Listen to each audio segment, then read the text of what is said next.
with you today, and we're going to try and do it in a short amount of time. We are talking about 3 weird habits that can help you create long-term wellness. Now, when you think weird, you're thinking, all right, we're going to go like Weird Al Yankovic weird. In this case, what we're talking about are the habits that aren't pretty traditional. The things that you hear that you might go, what? It's not normal to hear these things, and that's okay. I am perfectly okay sharing the non-normal, sharing the weird. And there are still much more, I don't even know how to phrase that. I have a lot of very weird habits that help me maintain long-term wellness. A lot of them. We all do. Everyone who has lived a healthy lifestyle for a long time has some sort of weird arsenal behind them. Things that they pay attention to that help them maintain that healthy lifestyle, right? Well, today we're going to go over my top 3, all right? And I'm imagining you're sitting there and you're kind of thinking, all right, so what does weird have to do with health, right? Well, really, it comes down to this. If something works for you, who cares if it's part of the norm? I don't. I want to be healthy. So something to keep in mind as we're going through and we're chatting today is that normal is a setting on a dryer. It's a setting on your washing machine. It is not human life. It's just not. Our society does not put us in a place where normal is truly normal. There is no normal. So right here, right now, I want you to take your perception of normal, your perception of what it means to have a normal, healthy lifestyle, throw it right out the window. Right out the window. All right? Because when you're here, when you're watching me, when you're in the group, when you're on the YouTube, wherever you are listening and watching, you are here because you want to be healthy in a wild world. You cannot be normal and be healthy in a wild world. Like I said, normal is a setting on your washing machine. So, pull all those normal things together. We're going to ball them all together. You ready? I played baseball when I was a kid, so bear with me. Ball them all together. Get them in your hand and throw them out the door. Get them out of here. There's no normal. All right, I got 3 good tips for you today. All right, and then at the very end, I have a quick surprise for all of you. It has been a minute since I've had surprises to share, so today I have a good surprise for you. So join me, hold out. I promise it will be worth it. All right, and this is not going to be our normal hour long. We are actually I'm trying to shorten these and keep these a little bit shorter. It's summer. None of us want to watch or listen for a long period of time, so we're going to try and keep them a little bit shorter. How about it? Little short, little succinct. Sounds pretty good to me. And instead of having my notes on paper, I actually have them on my screen. So fingers crossed. Those of you who've been listening to me for a while, you know I have ADHD. And one of the ways that I stay on track during my lives is to keep notes, right? I have my talking points in front of me. So if you see me scan down for just a minute, that's what I'm doing. I'm just making sure that I'm on track and I'm not leading you down some little roller coaster ride over here, which could be a lot of fun, but may not have anything to do with what we're talking about. All right. So tip number 1, set action goals that have absolutely nothing to do with your weight or your size or even measurements. No numbers. Set an action goal. What I mean by that is you want to, like for me, when I first lost weight, it was, I started because I wanted to run the Baltimore Marathon. Crazy thought. I was living in Baltimore at the time, had not become a trainer yet because I did not start doing that until I moved to Southern California, and this was 4 years before, actually. 4 years before, because I ran it in 2000. And what, yeah, 4 years before, I think I just moved there. I was heading home, and when you come into downtown Baltimore, you come into the harbor, right? And I was literally 5 blocks from the harbor, so I had to drive past it every time. Well, I sat front row at a stoplight as all these marathoners and half marathoners kept running by. It was hours, you guys. I sat there for 2 hours just trying to get home, right? And at some point, I got so frustrated with just sitting there. I was like, you know what, forget it. Next year, I'm just going to run the thing. Screw it. I'm done. And it seems kind of crazy, but that's how I work. That is exactly how I work. Is I see something or I do something, and I'm just like, you know what, I'm going to do that next. And then I just figure out how to do it, right? So with the marathon, that actually started me on a path where weight loss was, and getting healthier at the time, because I had a lot of weight to lose.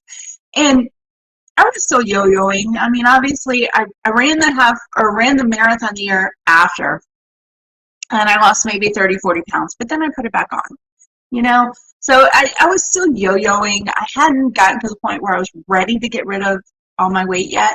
And I actually, at that point, wasn't even up to my highest weight yet. I hadn't gotten there yet. But I set this goal, and it actually helped me stay on track and keep going. And that's what I mean by action goals. So right now, as many of you know, I'm still trying to ditch the postpartum weight. I finally figured out what was stagnating my weight loss, at least this round, because we all know drop, plateau, drop, plateau, drop, plateau, right? So my latest plateau lasted much longer than I wanted it to.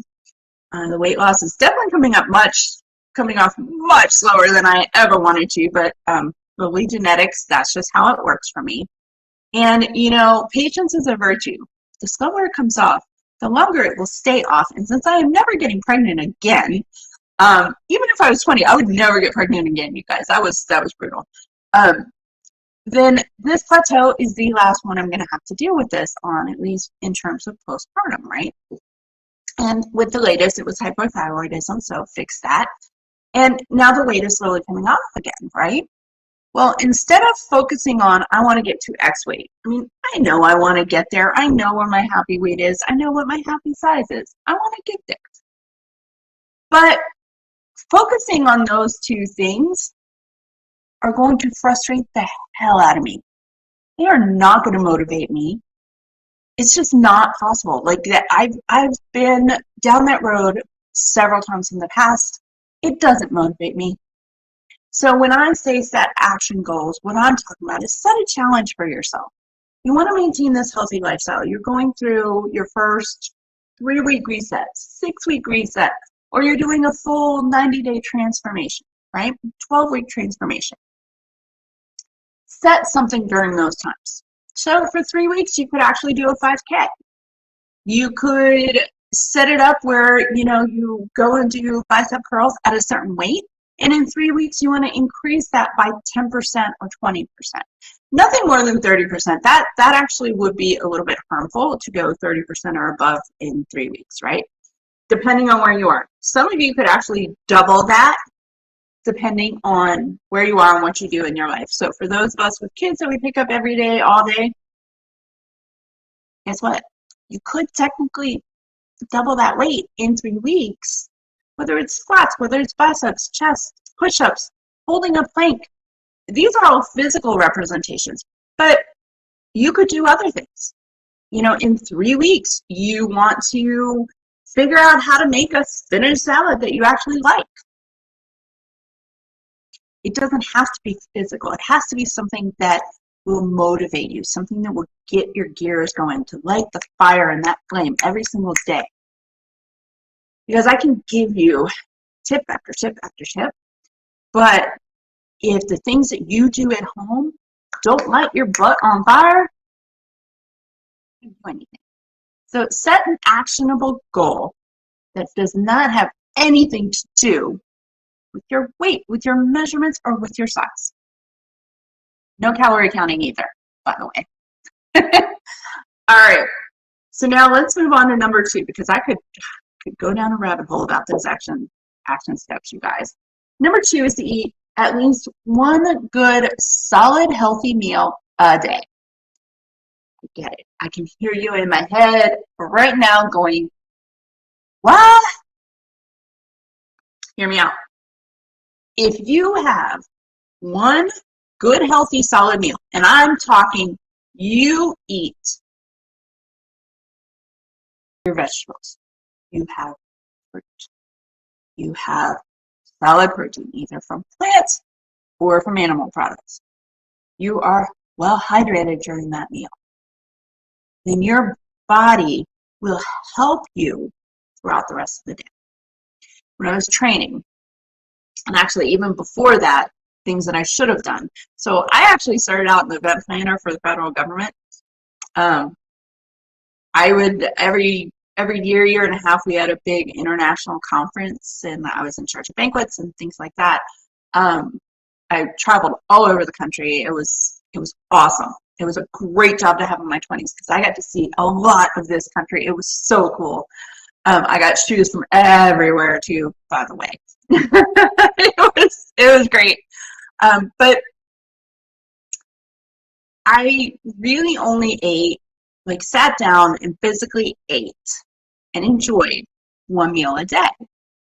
What I did not do as an event planner was continue to eat throughout the day, because that one meal was never healthy. It was, a burger and fries, or, some other sandwich and fries. It was never a salad. I really rarely ever put vegetables on my plate at the time. And this obviously is before I lost weight, before I learned how I should be eating. So fast forward to when I was a trainer, and when I became a trainer, I realized we get 5 minutes between clients. Now we can set it up where, we have one client at 8 and then we have the next client at 9:15, or, set it up so you have lunch time frames. That never worked out. And it wasn't like you don't try. It just becomes so frustrating. You're like, you know what? And most of our work schedules, most trainers, is you get about 4 or 5 clients in a row, and then you have a good half an hour break, right? But when you're training that much, when you're working out that much, when you are that active, and as a full-time trainer, you are very, very active, okay? You hardly ever sit down. I still, to this day, struggle to sit. You guys have no idea. That's why my hands are always moving. That's why I have my coffee. That's why I have my notes. Sitting still for these lives is really hard some days, because sitting down for any length of time is actually really hard. I'm used to being up and being active. I've done it for pretty much my entire career, both as a trainer and as an event planner. And as a trainer, what that means is you get about 5 minutes between each client. So potty break, throw some food in your mouth, go in, right? And when you have your break, the last thing you really want to do is sit and eat. And I know we talk about it. I know we say to do that, but legitimately, it is really hard to just sit during that break time. You want to go out. You want to see outdoors. You don't want to be inside. So that's what we would do, is we would go outside. And many of my coworkers are actually, and my colleagues, they're still training and they're still doing this. And you get 5 minutes between each client. But I'm telling you, at the end of the day, sitting down and having one good, solid, healthy meal. I was done training and I just sat down and just enjoyed the food that I was eating, enjoyed my time, my me time. It does something mentally, and I can't necessarily explain it completely. It's almost like a daily, like I am the goddess I want everyone else to think. I am the professional. I am this. I'm busting my butt. But this is the time when I get to just relax and just be still for a moment. Now, mamas with toddlers and very active children, you can still do this. So the kids go to bed at 8. I don't necessarily sit down and eat dinner at 8. During their nap time, when they are home, I make sure that that's when I sit and I have a meal. It's either breakfast or it's lunch or it's dinner. It's whatever, okay? And it's still my time to just sit, not rush, not shove food in my mouth and go running. Just sit. When you have a very busy lifestyle, that is a luxury. And it is a luxury, I will tell you, helps you maintain long-term wellness. Because every day you get a minute to just check out. You know your schedule. You know the crazy in your schedule. Find time every day, and it may not be the same time every day. Just find time every day where you sit and you have one good, healthy meal. Okay? 100% healthy. You got your veggies in there. You got your protein in there. You got all your micronutrients. You are enjoying the heck out of it. And let your brain help you with the rest. So don't do what I did when I was a planner or an event planner. Don't do that. Make sure you eat the rest of the day. Because ultimately, your body doesn't like that. And that whole starvation mode that everyone's trying to say, well, that doesn't exist. It's not necessarily that your body goes into starvation mode and it thinks, okay, you're not going to give it any food. It wants to see and feel abundance around it. Your brain wants to feel like if you need B vitamins, there is an abundance of food available for you to have B vitamins in a healthy form. Plenty of dark chocolate for magnesium and all of that. So, I mean, why not, right? But you have to signal that to your brain. Because when your brain feels like things are not in abundance, when there is a drought of any sort, that's when your brain goes into that starvation mode. It feels like everything needs to go into fat cells, and in reality, it doesn't. So, enjoy your one meal. Enjoy it.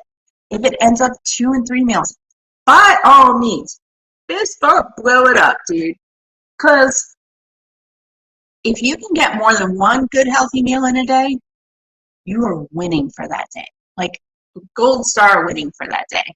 In my world, me sitting down for one good healthy meal is me winning gold star for the day. It's not very easy to do for a lot of us. So make sure you get that one good healthy meal in there. All right. Now, if you made it this far, I'm curious. Do you have any weird habits? Anything that are off the normal beaten path?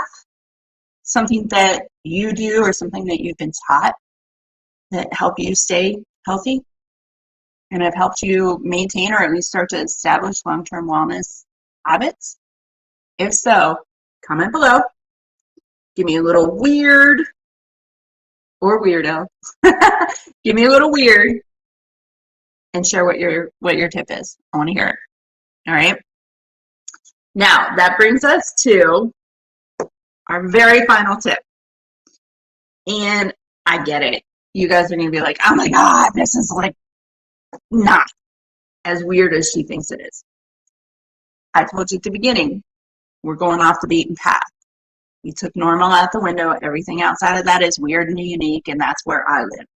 That's where Healthy in a Wild World lives. We live in a world that, like, there are no parameters anymore. Everything got thrown out the window, and now here we are reinventing ourselves, reinventing society, and, you know, fighting for a lot of shit that we should not be having. We shouldn't have to fight for this stuff anymore. So, remember, normal goes out the window. We're in the weird and unique. We are going to be healthy in a wild-ass world, despite anything else going on. So we got our 2 tips, right? Here's your third. Follow the 3-day rule. You are going to go on vacation. You are going to celebrate your best friend's wedding, your sister's wedding, your brother's wedding, your cousin, this person that you met, you know, and all of a sudden they're like sisters to you or they're like brothers to you. You know, they're siblings to you in some way, shape, or form. And you love the heck out of them. So you're going to go celebrate them full force. Let's say you're in your 20s. You're still in party age. You're going to do it, right? You're going to go on vacation. I love going on vacation and eating food from local places. I want to experience their food. I may not like it all. That's not the point. I want to experience life. I want to experience other cultures. I want to learn what the differences are between where I'm currently living and where I'm visiting. When I first moved from DC to Southern California, moved into Huntington Beach. And now I had a pit stop in Vegas. Um, Love Vegas to visit, but you guys living there, I don't know how some of y'all do it. I was so bored in like a week. It was, oh my gosh, it was not good. So anyway, I had a little pit stop there and I went on to Huntington Beach. And I had found a job a couple months in, and the original plan was to take 6 months off and, relax and chill out and whatever. I can't do that. You see me here. I can't do that. So anyway, I get in the car and I'm driving to my first day of work, and I drive past the high school. And I'm stopped because, the kids are crossing the street. And all I see are blonde towheads crossing the street, directing traffic, walking into the school. It was 2004. It freaked me out.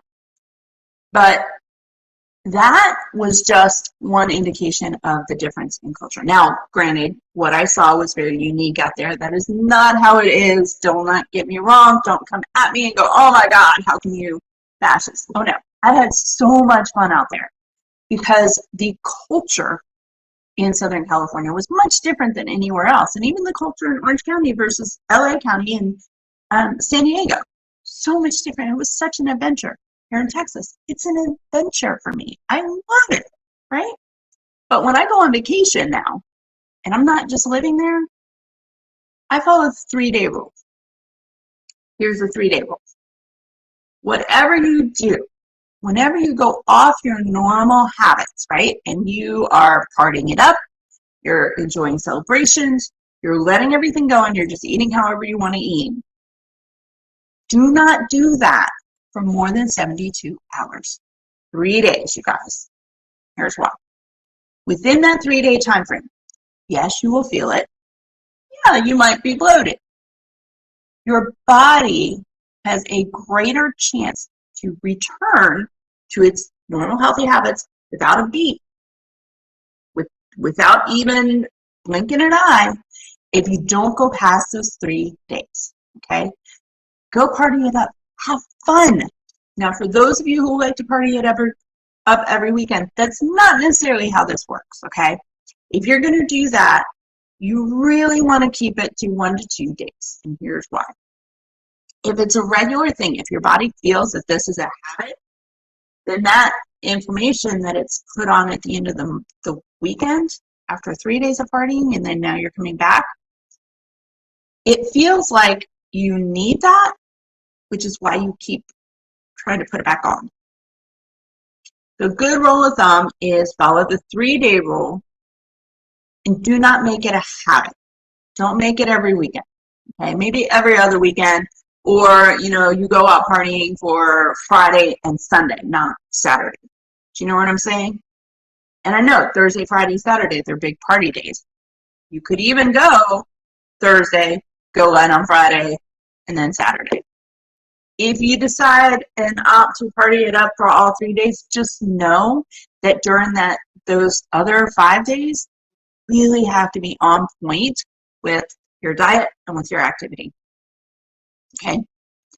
Outside of that, there's another reason for the 3-day rule. We stress as a society way too much on the food that we eat. Is there a lack of nutrients in a lot of it? Yeah, because we screwed up the growing process. Our ancestors screwed it up. It doesn't mean you have to obsess about what you're eating. It doesn't mean you have to focus so much on what you're eating. It means you need to be realistic. You need to be reasonable. Understand the way that your brain works so that you can just live your life. Enjoy the things that you love to eat without long-term repercussions. This is the key to long-term wellness. It's figuring out those things that you need to pay attention to and be mindful of.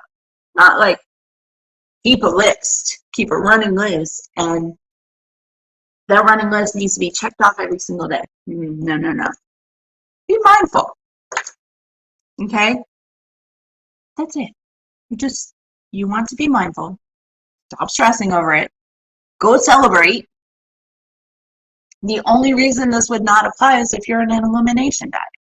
If you opt to do an elimination diet of any sort, whether it's health related or you just want to cleanse out your system and give your liver and your kidneys and your gut a little bit of a break, let them kind of digest some easy stuff for a while. That's all cleanse is, by the way, guys. That's a little bit different. That actually will hurt more. Not ultimately, it will do the same thing, but it will hurt you more. You will be more uncomfortable during that time frame than if you just did your elimination diet and then celebrated after you've reintroduced everything and gotten back to a normal, healthy, well, normal for you. Remember, normal is the setting on a washing machine. Whatever is normal and healthy for you, okay? Once you get back there, by all means, apply that 3-day rule, all right? So now let's go over these again, all right? We have 3. Set action goals that have nothing to do with your weight or your size or measurements. Nothing. Action goals. Something you are doing. All right? Eat at least one good, solid, healthy meal a day and follow the 3-day meal or 3-day rule. Those are your 3. Seems pretty easy, huh? Telling you, healthy, long-term wellness. Well, all right. So now we reached the point where I promised you at the beginning I had a surprise for you, right? I do. I'm so excited about this. One of the things that I noticed over the years, and especially it's popping up a lot in my world this week, or not this week, but the last 3 months, which is why this is the topic I've chosen. I did a plant-based masterclass, I think 6 months ago. It's been a while. It might be 3 or 4 months ago. I am doing another masterclass. Our next one is going to be about gut health and the connection to food sensitivities. We are going to go over everything. Why many food sensitivities are actually indicators of an unhealthy microbiome within your gut. And what do you do about it? How do you repair that while you're trying not to get sick off the food that you're eating? What do you do? How long will it take to find out if those food sensitivities, whether they pop up on the report, or there's something you've identified, how long does it actually take to figure out if it was because of your gut? These are all questions we're going to answer during the class. All right, so mark your calendar, July 27th, 11:30 a.m. Central Time, which I am hoping gives everybody a chance to either join us live or watch it later that day, because I'm going to have a special deal announced during that class for the upcoming 3-week group. Now, between now and then, if you want a preview, comment below happy tummy or DM me happy tummy, and I will gladly send you a preview. All right. Thank you guys so much for listening today. For those of you that don't know who I am, my name is Bonnie. I love my coffee, I love my wine, I love my chocolate, I love my family. I love being out and exploring and doing all sorts of other things, but what I mostly love doing is helping other people figure out what healthy means in their world and how to use food and nutrition to heal and restore balance and establish long-term wellness. All right, you guys, I will chat with you later. Next week, what's up next week? Ooh, well, this is a good one. We're going to talk about what you should not do when you finish your reset or your cleanse or your detox, whatever you want to call it. All right, so I will see you here again next week. I hope everyone's having a great day. And if you are in Texas, no melting this week, people. Drink your water. Get your 6 ounces of electrolytes. If you need a recipe, lemonade, put a pinch of Himalayan salt in there, you guys. Sea salt, drop it in there. All right, you don't like lemon? Grab some OJ. Then 2. Do not go for the chemicals. Stay hydrated. I want to see you here next week. I want to see you healthy next week. So I will chat with y'all then. Let me know if you have questions. Bye, guys.